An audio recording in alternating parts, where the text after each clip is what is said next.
Hello, welcome back to Real Estate Snapshot. I'm Megan, and today we're going to be talking about tips for getting your offer accepted in a multiple offer situation. So, Owen, what is your top 3 tips?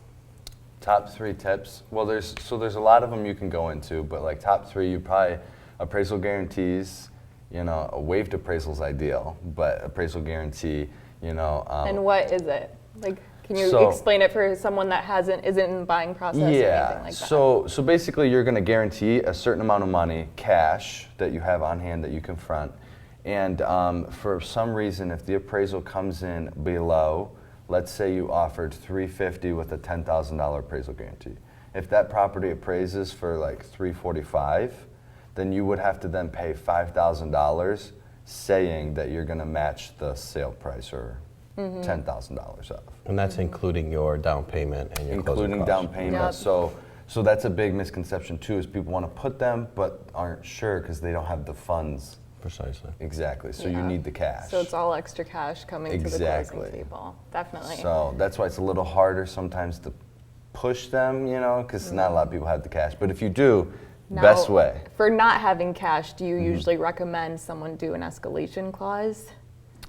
Yeah, so Since escalation that's a little clauses- more rolled into your mortgage. Exactly. So escalation clauses are, probably the next best thing.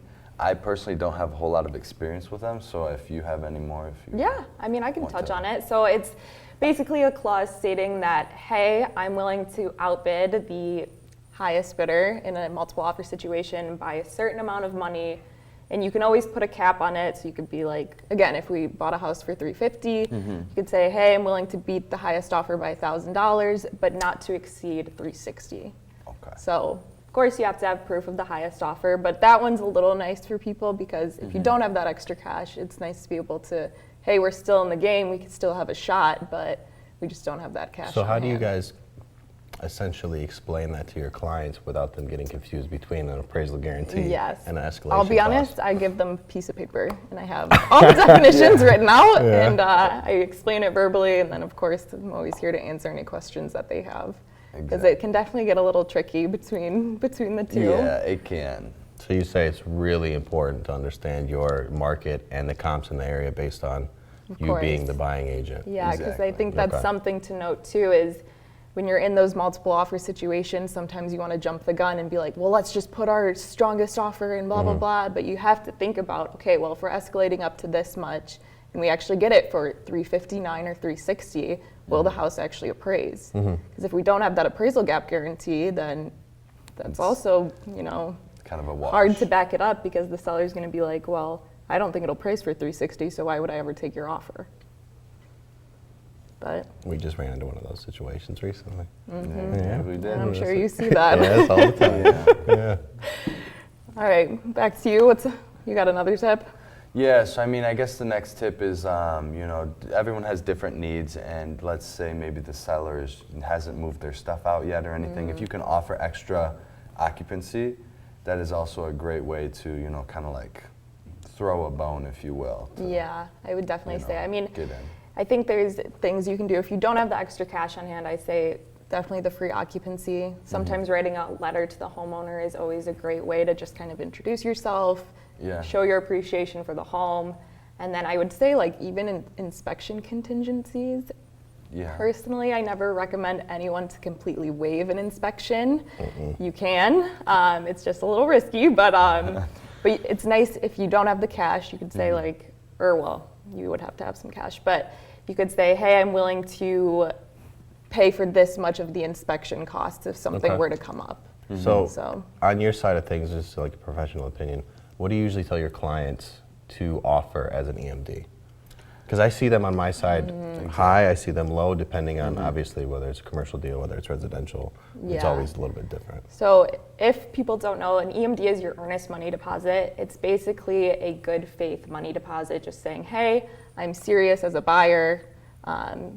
In the event something were to go wrong in the contract, like a breach of contract, the seller ends up keeping that EMD, that earnest money deposit. For that, I would say personally, if it's a house they really love, let's do a little higher because it can be incentivized for the seller. They're taking their home off the market for however many days. But I usually say like 1 to 3% of the purchase price of the house. Okay. But what about you, Owen? Yeah, I mean, that's pretty much what I stick to as well, you know, the 1 to 3%. If they really want it, you can kind of raise it up, because kind of shows that you're not going to back out. Like if it's $10,000, $10,000. So. Yeah. So a good question for you guys. How do you guys essentially, if you walk into a deal and you see maybe there may be potential issues, how do you protect that EMD for your client? Issues with what? Like what? Or for instance, like they really want the house, right? Like we just ran into this the other day. They really want the house, but you see potential issues, but they don't want to listen. How do you protect that EMD? What type of clauses, what type of contingencies do you put in your contracts? So this is another reason why I never waive the inspection, because that's your protection period as well up front. Cool. So you usually get a 7-day inspection. That's another thing. You can shorten the inspection time frame to try to make your offer a little more competitive, but in that 7 days, if anything comes up on inspection and you're not okay with it, you can walk away and you still keep your EMD.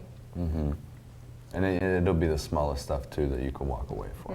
You know, like rust on the steps outside. You know, anything. Yep. So, Right.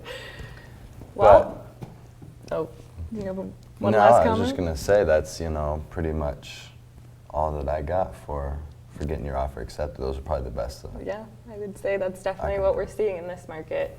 Appraisal gap guarantees, your escalation clauses, lots of letters. I've seen lots of letters. I'm not going to lie. Lots of letters. Everything. Yep. So, but thank you for tuning in, and we will see you in a couple weeks for the next episode.